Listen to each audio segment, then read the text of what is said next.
Assalamualaikum dan selamat petang. Bertemu lagi dalam Cikgu Duan Channel.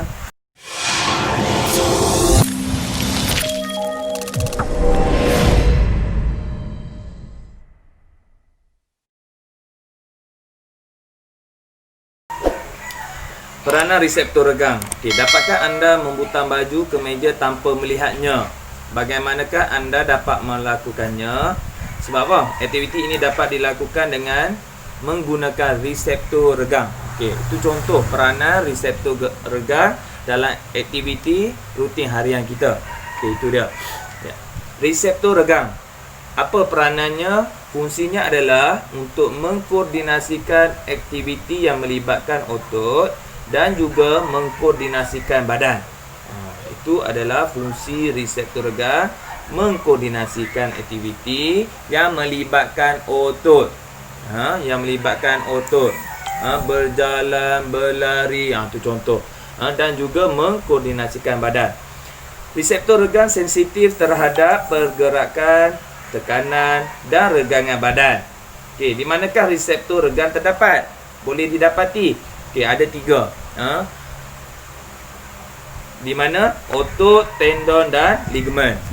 Untuk calon SPM, dia kena hafal di mana, sebab reseptor regang kerap kali ditanya dalam SPM, di manakah terletaknya reseptor regang. So calon SPM kena hafal, kena ingat di mana ada 3 tempat reseptor regang. Otot, tendon, ligamen.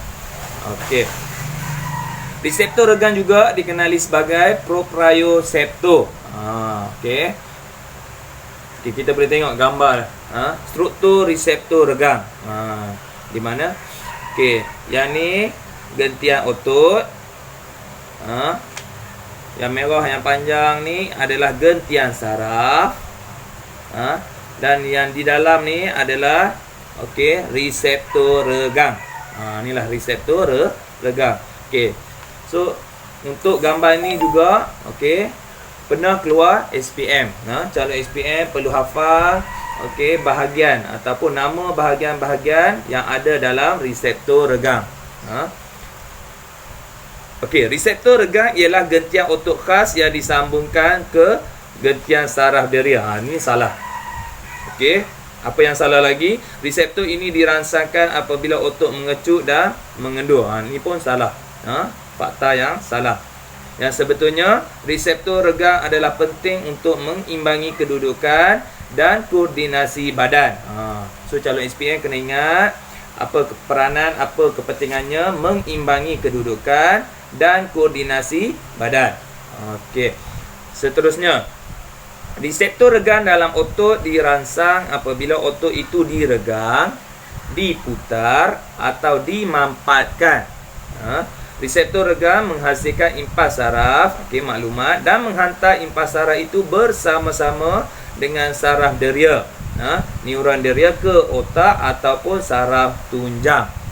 Otak atau saraf tunjang mentafsir impas dan menghantar gerak balas bersama-sama dengan neuron deria ke bahagian badan yang betul untuk melakukan tindakan.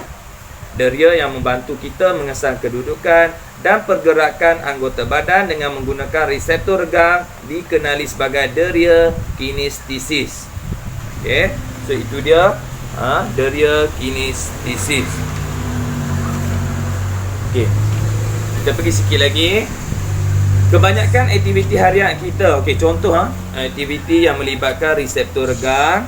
Contoh berjalan, mengikat tali kasut, menaik dan berbasikal. Ini adalah antara contoh yang melibatkan reseptor regang. Kita boleh tengok kat sini, pekerja TMB sedang membaiki ataupun maintenance elektrik. Yang kedua sedang membutang baju, dan yang ketiga melibatkan tari menari, melibatkan otot.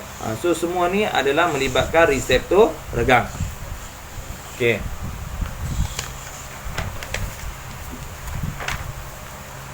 Kita pergi sikit lagi. Laluan impuls yang melibatkan reseptor regang. Ni laluan-laluan impas yang melibatkan reseptor regang. Okey, kita tengok. Otot, tendon atau ligamen yang diregang oleh pergerakan akan merangsang merangsang reseptor regang.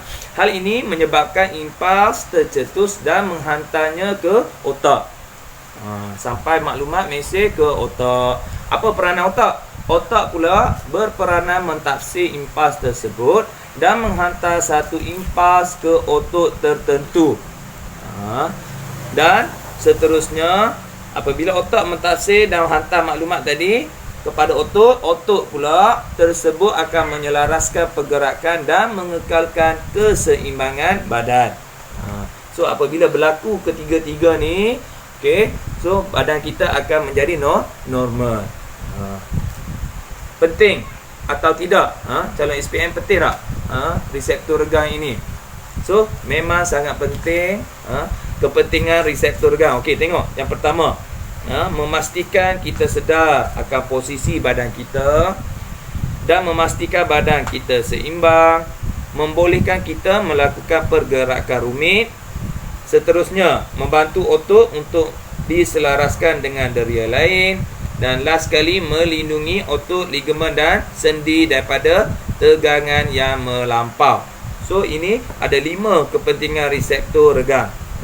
So calon-calon SPM, kalau tak ingat semua, ingat 2 atau 3 kepentingan. Okey, untuk SPM pun jadilah. Okey, kita tengok. Kita teruskan dengan soalan SPM. Kalau calon SPM boleh nampak kat sini. Okey, SPM 2011. Soalan nombor 2.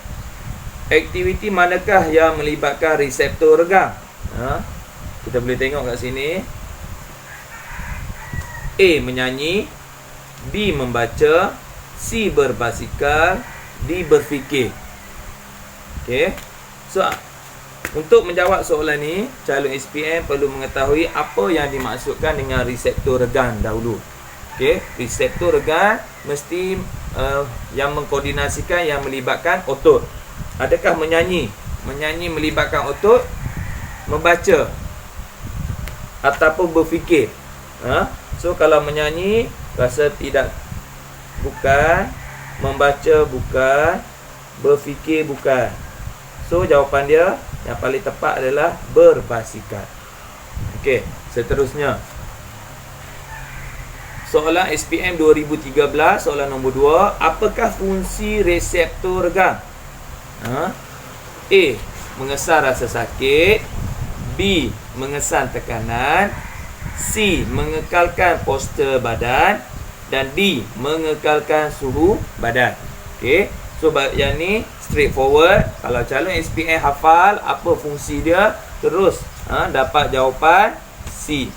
mengekalkan postur badan. Okey, last. Apakah struktur yang membolehkan badan mengesan postur badan tanpa melihat? Okey, A. kulit, B. cerebellum, C. reseptor regang, dan D. medula oblongata. So jawapan kat sini sudah pasti adalah reseptor regang. Okey, so itu antara soalan-soalan SPM yang berkait rapat dengan reseptor regang.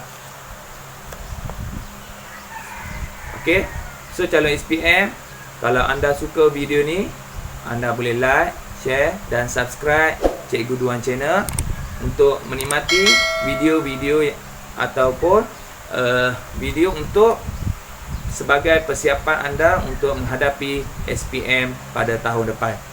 Okey, sehingga berjumpa lagi pada video seterusnya. Terima kasih.